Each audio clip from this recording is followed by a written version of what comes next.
Hello guys, क्या आपने सुना है जापान का वर्ल्ड फेमस फ्लोटिंग एयरपोर्ट जो समंदर के ऊपर बना था अब धीरे धीरे डूबने लगा है। ये एक ऐसी कहानी है जो साइंस और नेचर की फाइट को सामने लाती है और आज हम इसी माइंड ब्लोइंग टॉपिक को एक्सप्लोर करेंगे। फ्लोटिंग एयरपोर्ट इन जापान नाओसिंकी। Special thanks to Zem TV for inspiring this topic. और आप देख रहे हो रिएक्टर में, जहाँ हर टॉपिक बनता है और भी ज़्यादा इंटरेस्टिंग। तो चलो शुरू करते हैं आज की वीडियो। जापान के कोस्ट से 4 किलोमीटर दूर बेपनाह बड़ा एक जायंट एयरपोर्ट समंदर में तैर रहा है। इतना बड़ा कि इसको स्पेस में मौजूद इंटरनेशनल स्पेस स्टेशन से भी देखा जा सकता है। ये ना सिर्फ समंदर में बनाया गया दुनिया का पहला एयरपोर्ट है, बल्कि इसको जमीन से कनेक्ट करने वाला ब्रिज अपनी नौयत का सबसे लंबा पुल भी है। एयरपोर्ट का state of the art design जिस जगह पे बना है, ये उस वक्त इंसान का बनाया हुआ सबसे बड़ा आइलैंड भी था, जिसको खास इसी एयरपोर्ट के लिए बनाया गया था। 20 अरब डॉलर यानी करीब 1650 अरब रुपयों की लागत से तैयार किया गया है। तो ये पूरा प्रोजेक्ट एक इंजीनियरिंग मास्टरपीस। लेकिन कंस्ट्रक्शन के वक्त इसमें ऐसी क्या कमी छोड़ी गई थी कि ये दिन ब दिन समंदर में धंस कर डूबता जा रहा है। जापान ने जमीन को छोड़कर समंदर में एयरपोर्ट बनाने का ये खतरा क्यों मोल लिया, और अब इसको डूबने से रोकने के लिए इंजीनियर्स क्या प्लान कर रहे हैं। ज़ेम टीवी की वीडियोस में एक बार फिर से खुशामदीद। नाजरीन, जब बात हो रही हो फ्यूचर टेक्नोलॉजी और हैरान करने वाले स्ट्रक्चर्स की, तो जापान का नाम ना लिया जाए ऐसा बड़ा कैसे मुमकिन है।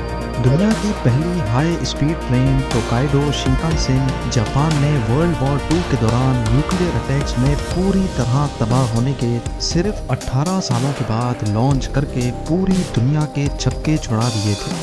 बाकी दुनिया सिर्फ गाड़ियों के शॉक एब्जॉर्बर के बारे में बात करती है, लेकिन जापान वो वाहिद मुल्क है जहां अर्थक्वेक से बचने के लिए स्काई स्क्रैपर्स के नीचे भी शॉक एब्जॉर्बर्स लगाना लाजमी होता है। पर ऐसा भी नहीं है कि जापान का हर तीर हमेशा सही निशाने पे लगा। इंजीनियरिंग प्रोजेक्ट फेल भी होते हैं और इनमें गलतियां भी होती हैं, और ऐसी ही कुछ गलतियां जापान के कांसाई इंटरनेशनल एयरपोर्ट को बनाते वक्त हुई थी।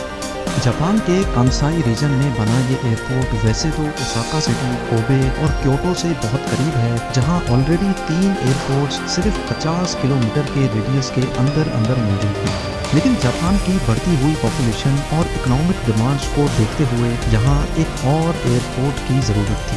अब मसला ये था कि जो एयरपोर्ट्स ऑलरेडी यहाँ मौजूद थे, उनके चारों तरफ आबादी ही आबादी है। उन एयरपोर्ट्स को एक्सपेंड करना पॉसिबल नहीं था, और दूसरी तरफ कांसाई रीजन में जो ज़मीन खाली पड़ी थी वो फार्मर्स के इस्तेमाल में थी, जिन्होंने एयरपोर्ट के लिए देने से इनकार कर दिया।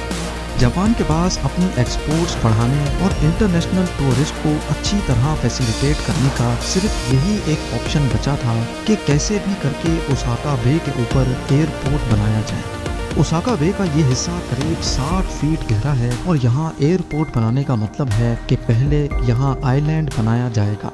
कांसाई इंटरनेशनल एयरपोर्ट की कंस्ट्रक्शन 1987 में स्टार्ट की गई थी। उस वक्त प्रोजेक्ट के लिए सिर्फ $8 बिलियन के खर्चे का एस्टिमेट किया गया था, लेकिन प्रोजेक्ट की कॉम्प्लिकेशंस की वजह से ये रकम 8 बिलियन से $20 बिलियन तक जा पहुंची। अगर इसको ज़मीन पे बनाया जाता तो ये कॉस्ट इससे भी डबल हो जाती, क्योंकि फार्मर्स से ज़मीन लेने के लिए उनको भारी कॉम्पनसेशन भी देना पड़ती। इंजीनियर्स ने कांसाई एयरपोर्ट के लिए 2 आइलैंड्स डिज़ाइन किए, एक 4 किलोमीटर तो दूसरा 5 किलोमीटर लंबा।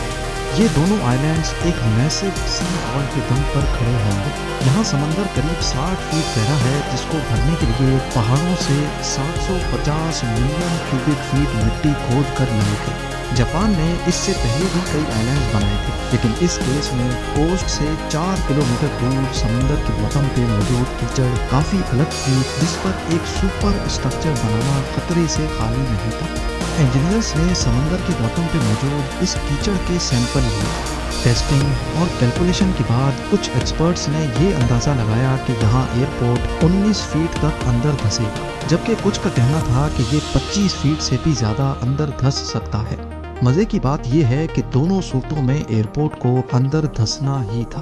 खर्चा बचाने के लिए ऑफिशियल्स ने आइलैंड और एयरपोर्ट की फाउंडेशन को 19 फीट धंसने के हिसाब से डिज़ाइन करवाया और यही इनकी सबसे बड़ी गलती थी। कंस्ट्रक्शन प्रोसेस का सबसे पहला मरहला ओशन फ्लोर को सख्त करने का था। 10 lakh drilling pipes ocean floor में डाले गए और उनको वाइब्रेट किया गया। इस वाइब्रेशन की वजह से जो लूज सैंड थी वो कंप्रेस हो गई, जिससे फ्लोर काफ़ी हद तक सख्त हो गया।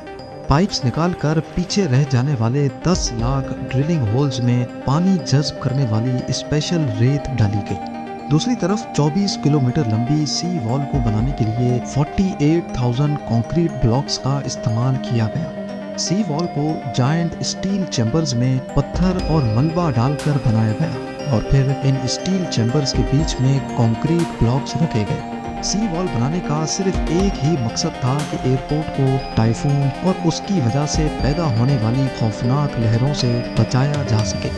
अब सी वॉल के अंदर मिट्टी डालकर आइलैंड की हाइट को समंदर के लेवल से 65 फीट तक बढ़ा दिया गया। आइलैंड बनाने के बाद कंस्ट्रक्शन वर्कर्स ने एयरपोर्ट और रनवे की कंस्ट्रक्शन का काम स्टार्ट कर दिया। 1990 में ओसाका से एयरपोर्ट तक ब्रिज को भी बना दिया गया, जो करीब $1 बिलियन का खर्चा खा गया।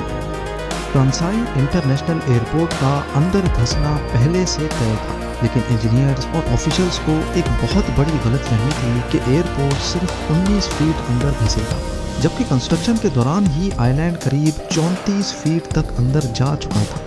आइलैंड जो समंदर से 65 फीट ऊपर उठाया गया था, उसमें से 34 फीट एयरपोर्ट लॉन्च होने से पहले ही कम हो चुके थे। इस गहमागहमी में इंजीनियर्स ने एस्टिमेट लगाया कि 50 सालों में आइलैंड समंदर से 13 फीट की ऊंचाई पर आकर अच्छी तरह स्टेबल हो जाएगा।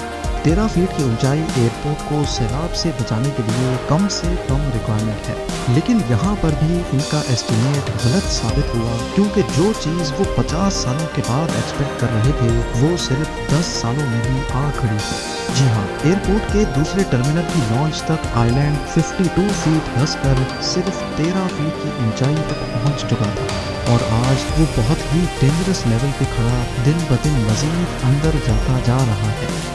अब ये कहा जा रहा है कि 2056 तक कांसाई इंटरनेशनल एयरपोर्ट 13 फीट मजीद धंसकर समंदर के लेवल तक पहुंच जाएगा। इस चीज़ से बचने के लिए हर आए दिन एयरपोर्ट की सी वॉल को मजीद ऊंचा किया जाता है, जिसमें अभी तक $150 मिलियन खर्च हो चुके हैं।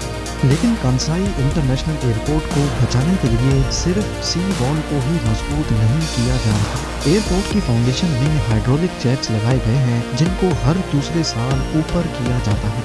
हर 2 सालों के बाद पूरे एयरपोर्ट की फाउंडेशन को करीब 1.5 इंच ऊपर किया जाता है, जिससे डूबने का खतरा कम तो नहीं हो रहा, लेकिन डिले ज़रूर हो रहा है।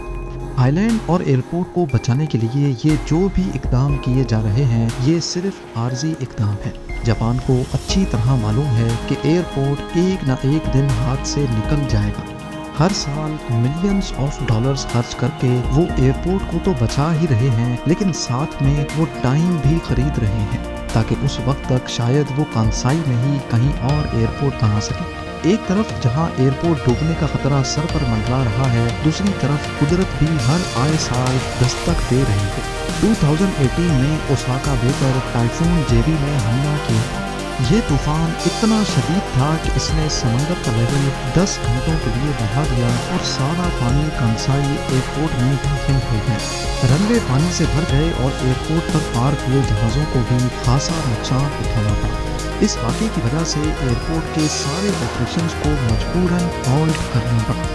कांसाई इंटरनेशनल एयरपोर्ट बेशक ही डूब रहा है, लेकिन जापानीज इसमें अपनी हार नहीं बल्कि अपनी जीत मानते हैं, क्योंकि उन्होंने वो करने की हिम्मत दिखाई है जो आज तक कोई दूसरी नेशन नहीं कर पाई। उम्मीद है ज़ेन टीवी की ये वीडियो भी आप लोग भरपूर लाइक और शेयर करेंगे। आप लोगों के प्यार भरे कमेंट्स का बेहद शुक्रिया। मिलते हैं अगली शानदार वीडियो में।